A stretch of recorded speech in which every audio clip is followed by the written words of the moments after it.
I would say the problems are pretty much the same. First of all, the ownership of media. Most of the TV stations in Cambodia are owned by people who are very, very close to the ruling class and also to the family of the Prime Minister Hun Sen, who rules the country since for 37 years or something like this. And so we have the problem of ownership. Then we have the second problem of how to find a voice for young journalists. And I would be also a little bit optimistic because I see that as long as the internet is more or less free, young people have an opportunity to spread their voice. It's not the same if you have the chance to working for a big media outlet, but we have in Cambodia a very lively social media scene, and that means also young journalists are keen to spread their voice and they are keen to investigate sensitive issues. But we have the third problem, and this is the legal system. That means on paper, we have in Cambodia freedom of press and freedom of speech. This is a very rare situation in Southeast Asia because Cambodia had the support of the United Nations after the peace agreement in 1991, and therefore we have also a very democratic constitution there. But on the other hand, what is the situation on the ground? That means we have on the one side we have freedom of press guaranteed by the law. But the situation on the ground is very much different. That means the regime tries to stifle freedom of press, and I had to study that in the last 2 to 3 years. 72 journalists in Cambodia are either put to trial or even put into prison.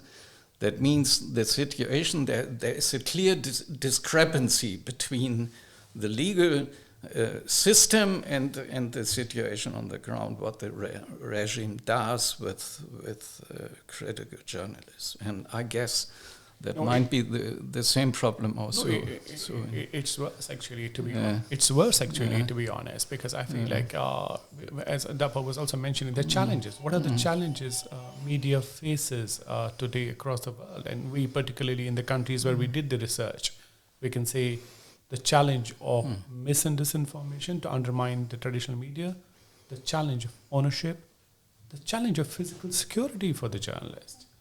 At least in last year, there have been 4 journalists who were killed and assassinated in India. The challenge for journalists, as we have been discussing, there are a couple of major challenges we are seeing. One is certainly the challenge of rising mis and disinformation, which undermines the ability of the press also to figure out what is true and what is not true because of their capacities to check online and verify online information. Media ownership is a massive challenge, and states and non-state actors are using different ways to procure media houses. We have seen this happening increasingly in India, where the major businesses are actually procuring media companies. One company in particular owns more than 20 news outlets and single ownership, and you can just imagine the kind of journalism you can expect from those publications when the owner is directly involved and he has different business interests. It's nothing to do with media. And I think physical security is alarmingly a major issue back home in India. And in the last 5 years, there have been at least 20 journalists who have been killed and assassinated because of their work. And there's no, you can say, a body out there to even fight legal cases for journalists. to protect them from a lot of defamation cases, which is increasingly used to silence good journalism. So what's happening because of all these attacks on journalism? There's a massive self-censorship happening. The editors are not writing. The reporters are somehow not feeling confident enough to investigate stories. And in most of organizations, ironically, journalists are getting paid not to write and not to report. And it's alarming. And that's why, given the kind of situation we are in, the challenges we are having on public health, on climate change, on basic rights, equality, minority rights, we're not seeing these stories being covered by a large number of major mainstream news publications. And you, from a distance, wonder, why is an outlet based in Berlin or based in London or based in New York covering these stories? And why is not Indian press, the major mainstream press, covering these stories? And but I think in every challenge there are, you can say, opportunities, and there are, like the signs of hope, as signs of being optimistic. And we have seen in the last 5-6 years, there's been increasingly a tremendous, crave for entrepreneurship in media by young startups, and who have done amazing work in the last, I can say, like 5-10 years. We have organizations which have millions of viewers, and they're just like 4, 5, 10 people. And they're doing some amazing work, groundwork, community-based stories. And they're fact-checking. India today has the highest number of IFCN signatories. Who fact-check millions of photos, videos every day. And in the last 4 years, we at the DataLEADS have been extensively invested in this idea that we need to build new capacities and new ecosystem. And one of these major projects which we are running, which is supported by the Google News Initiative, called Google News Initiative India Training Network, we have been actually able to train more than 40,000 editors and journalists on key fact-checking tools and techniques. And we have involved and built a network of more than 5,000 newsrooms across the country. So I think the challenge for us here is we are not living in isolation, as like a Nigeria living in isolation, or Cambodia living in isolation, or India, for that matter, living in isolation. We're all working in a world where we have access to the same technologies now, and internet and everything is democratized that way. And I think Europe has a major responsibility here. Let me, before going back to Europe, that of course we will have some minutes to discuss about it, I would like to ask Dapo, because Nigeria is one of the most dangerous countries to be a journalist. What is the, Syed was mentioning now physical security for journalists. How is it the situation in Nigeria? It's been a little bit of a challenge. Actually, it's on the rise, and what we had in, say, 2020 was a particularly difficult year. That year alone, both the reporters, RSF, CPJ, and the local press attacks tracker here was reporting something like 72 attacks on the media, quite as close to about 38 arrests, and we saw significant things like, legal amendments of the lawful intervention where, the state could really invade your digital rights. We saw a lack of willingness by the state to give coherence, to data protection bills. And of course, a more stentorian regulator was imagined. So that's really been a very, very difficult challenge. We're going to an election year. Traditionally, election years also leads to this kind of worsening of situation, where security institutions and apparatuses will then take standard. This has been the tradition in our country. But besides a little bit of this physical challenge that we face, which is key for us to be able to practice journalism, is that you find yourself related to even those questions. Syed mentioned it, and I just thought to bring it up again. The whole question of pluralism in our media, that's one of the key challenges of the moment that we face. We're going there. Yes.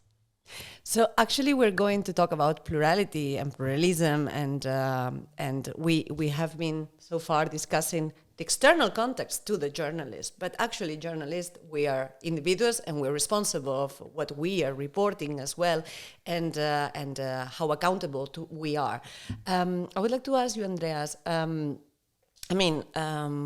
How a journalist should professionally behave and to try to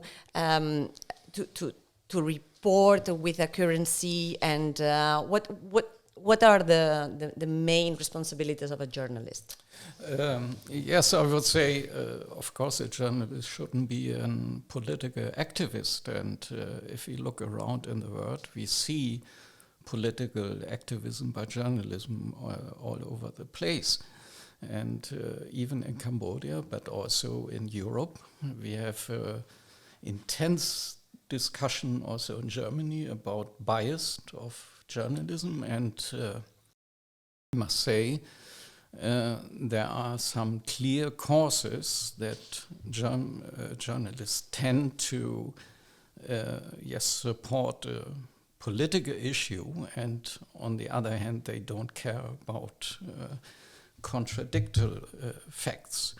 And this is even this is independent if I look to developing countries or so-called developed countries. And but of course we have a specific problem we observed also in Cambodia, because Cambodia is a very poor country, and the salary of journalists in Cambodia is around, I would say, if you are working for a media outlet, between $300 and $400. And that means this can't cover the livelihood of a family. That means journalists who are working for a media outlet are, I would say, vulnerable for some kind of money, and this is exactly what happens in Cambodia. If you are investigating sensitive issues like deforestation, you will meet as a journalist some guy from a timber company, and he will tell you, of course, you will get from me $1,000, and then you shouldn't write about this sensitive issue. And this happens in Cambodia, and I'm sure this happens also in other countries. So I see there are different problems in Cambodia, and if you compare it with so-called developed countries, but we have also a big issue of bias of journalism. And again, I would say the main task is not to be a political activist. What about you? No, I think when you fail to perform your duties as a watchdog, as an independent media, the state has every reason actually to exploit you. What's happening with journalism also, when you look back and do a little introspection, you realize that we are not being so honest with our work. And in India, for example, one of the best things a lot of editors eventually think of after spending 40 years in journalism is to how to get a ticket to parliament. And they start lobbying in their final years of journalism to go closer to a particular party so that they can reach parliament and be there. And which is sad and unfortunate, to be honest, because it undermines the whole, the essence of journalism eventually, that you should stay out of the power. I remember one of the amazing editors we had in India, the Indian Express, Ramnath Goenka, and a politician praised one of his reporters in front of him that he's doing a good job. And next day, he sacked that correspondent. He said, how a politician is praising my reporter, what does that mean actually? So that was the standards we had. There was the standards. We remember during the emergency in India, during the Prime Minister Indira Gandhi's rule, the editors went to jail to protect the free speech, protect the free media. Unfortunately, that strength, we don't have that strength anymore. We have a Press Council of India, we have an Editors Guild of India, we have press councils in every state in India, but unfortunately, somewhere down the line, they're not able to pursue, or they're not able to actually maintain some bit of conversation, how significant it is for us to clean our own house, to be truthful journalists. And when people are also parachuted in newsrooms by different owners, again, the ownership question, by different owners, to create a content which is false, which is not really evidence-based.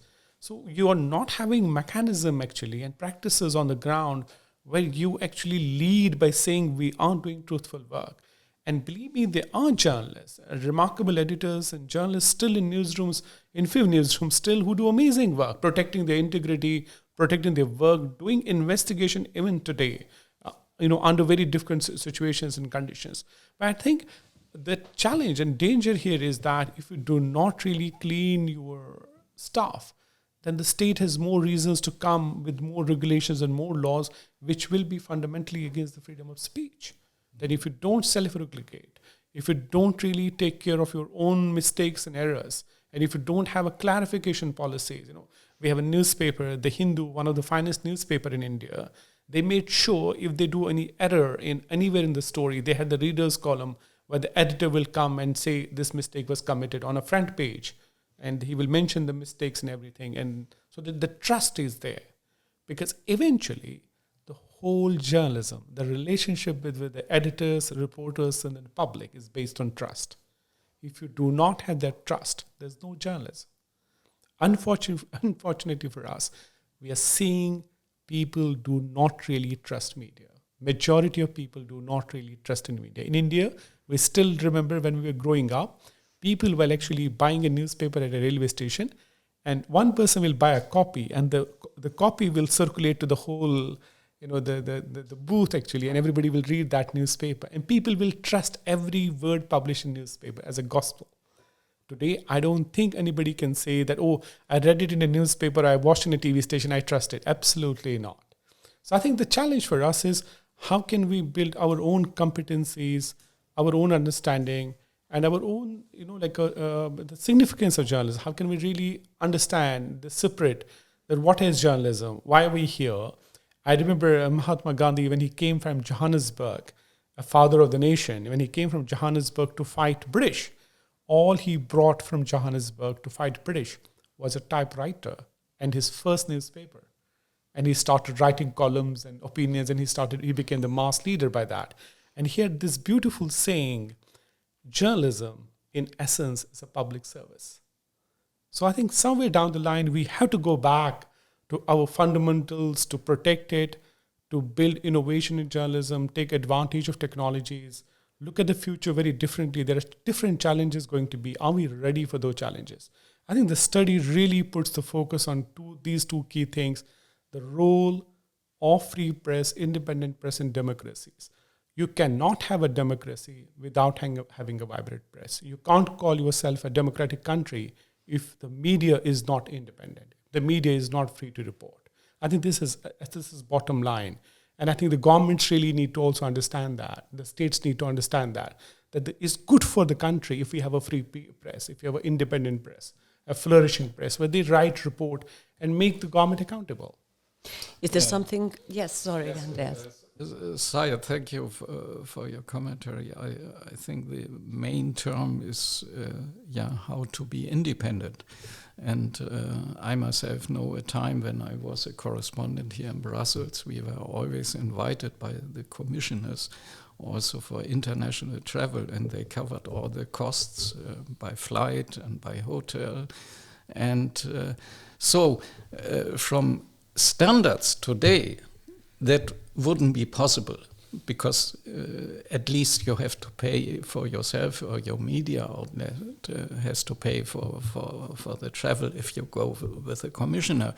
But I think in general there is a very, very fine line between, I would say, biased corruption, maybe also in the worst case, and independent journalism. And even if you go with the German chancellor by flight to Canada or to the United States, my question is, would you write about him in a very negative way if you are always invited, even if your media outlet pays for the flight? So these are all questions. I don't have a perfect answer about this, because I think it's possible.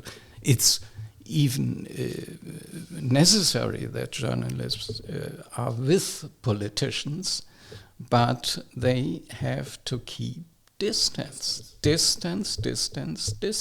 And be honest, I don't see this in the public broadcast in Germany even now. Dapo, I would like to hear your opinion on that. How can we build trust again on the public?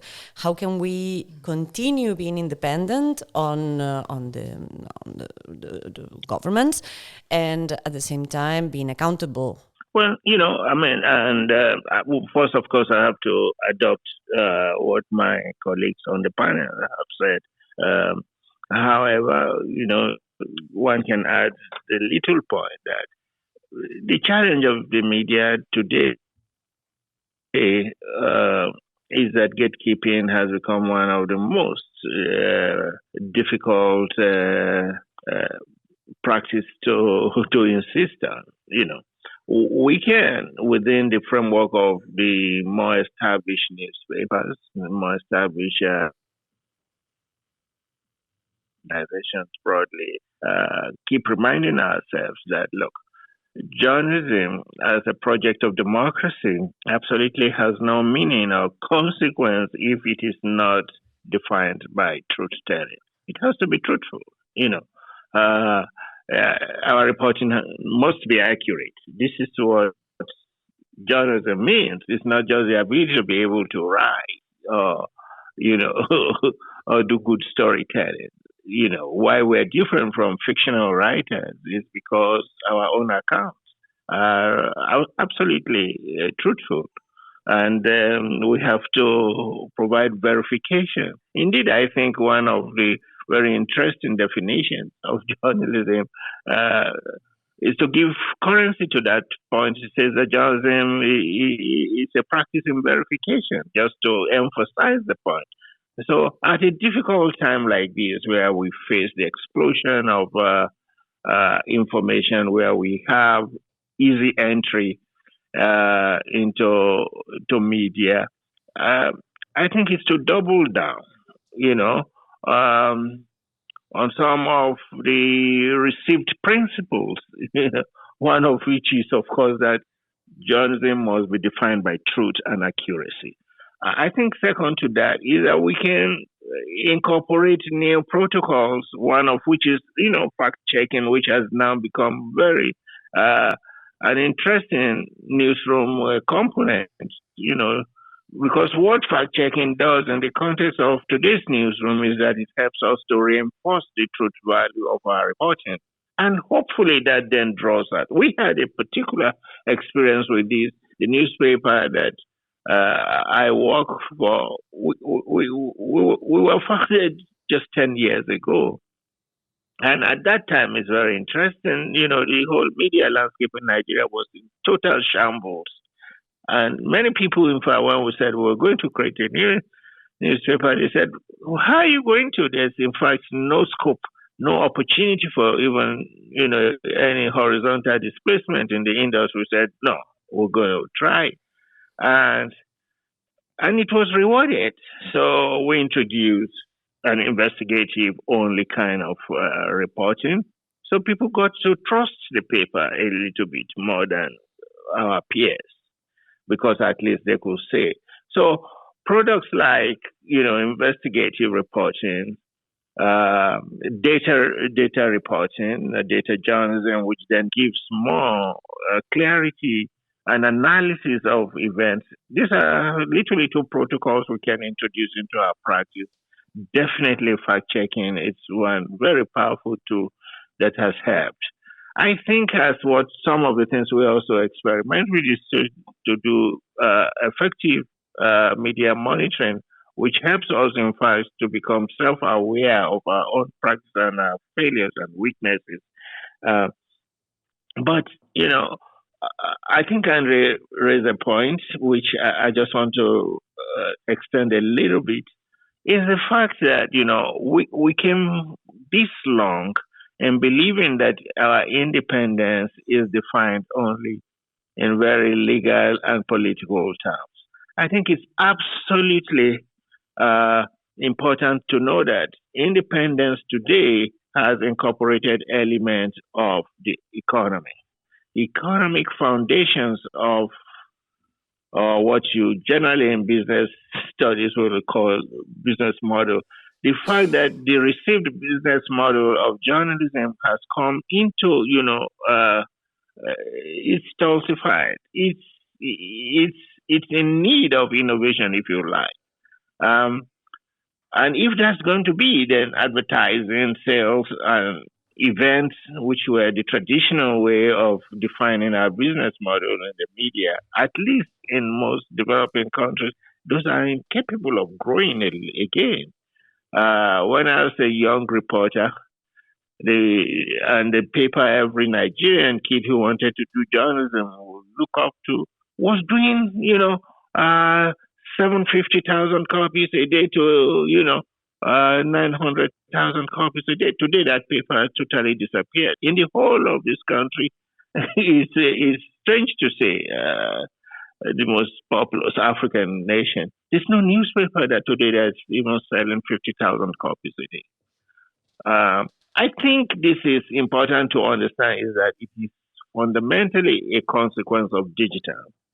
Because the biggest newsroom as far as I would say, in any African country today, is Facebook. In Nigeria, 27 million people are accessing news through Facebook on a daily basis.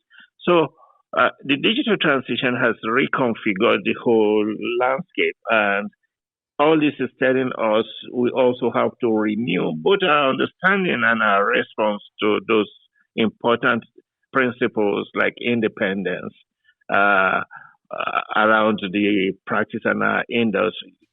My suggestion on this is that because independence today is tied to the whole question of how sustainable the media is. And if it cannot be sustainable because the advertising foundations for revenue making is really not there, or at least got been scooped up by big technology companies, we then have to think in innovative ways how to renew this business model. The challenge of sustainability today is tied to business model innovation. And I know that there's very interesting kinds of things that are going on in India. So we have to talk more. And I know we're coming back to talk about how the EU must really help, because you can't build democracy, really. Syed says it. I take that as catechism and a religion. You can't have a democracy if you can't have an independent media, and it's not one person's problem. So this is a very global issue, The Chinese are doing very well, in Nigeria. The online media is in explosion. Many of that are like crap. Anybody wakes up today and just set up an online platform, and the politicians pay for that, So they pollute the whole landscape. So we must find the kinds of resources that will help strengthen independent and fairly more robust and stronger kind of media platforms. And that's really going to be the challenge of the future.